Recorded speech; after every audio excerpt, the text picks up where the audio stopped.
C'est votre droit, la chronique d'Anaël Maman. Bonjour Anaël. Bonjour Léa. Aujourd'hui, nous allons parler d'appartements invivables, insalubres pour un locataire. Quel est le bon terme?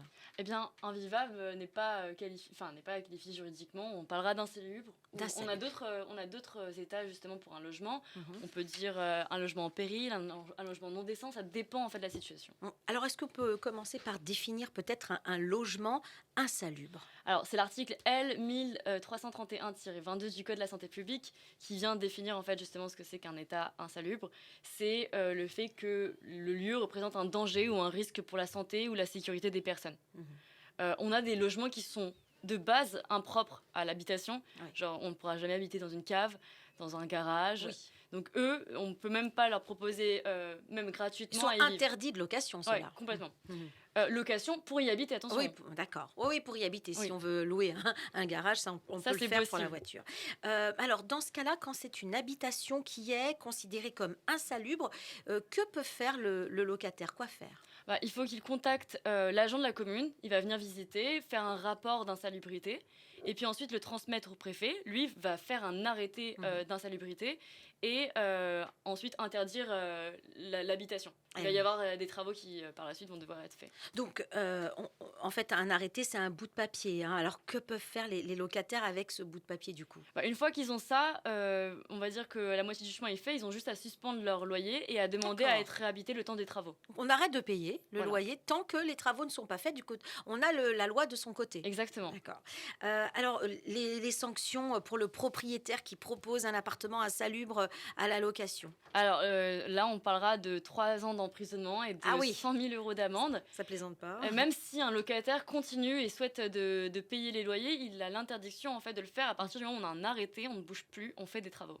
Mhm. Voilà. Donc, pas mal de risques pour le propriétaire. Quelle est la différence avec un logement? Tout à l'heure, vous avez parlé de logement non décent. Oui. Ouais. Eh bien, en fait, un logement est considéré comme décent lorsqu'en fait le propriétaire va répondre à un certain nombre d'obligations de sécurité. Euh, donc, par exemple, un logement va être considéré comme décent lorsqu'il va assurer un certain nombre d'équipements essentiels, comme avoir un coin cuisine avec un évier, Oui. de l'eau chaude et de l'eau froide, Mhm. un équipement de chauffage normal ou encore de répondre des exigences énergétiques minimales. Et ça, à ce propos, depuis le 1er janvier 2023, Mhm. la consommation d'énergie finale par mètre carré de surface habitable va être réduite. Ça sera inférieur à 450 kWh. Ouais. Donc là aussi, il y a une réglementation, mais la situation est, j'allais dire, moins grave. Il n'y a pas une dangerosité élevée comme pour Non, l'insalubrité. non, non, non. Alors, dans le cas de la non-décence, que peut faire le locataire dans ce cas-là? Bien là, c'est simplement un litige, justement, Ouais, étant donné c'est un litige. là, le niveau de danger n'est pas le même. Mhm. Alors, et quelles conséquences face à cette nouvelle obligation, justement concernant la consommation d'énergie? Bien là, en fait, le fait d'imposer en 2023 une consommation d'énergie inférieure à 450 kWh Mhm. va causer de gros problèmes pour les propriétaires et aussi pour les locataires.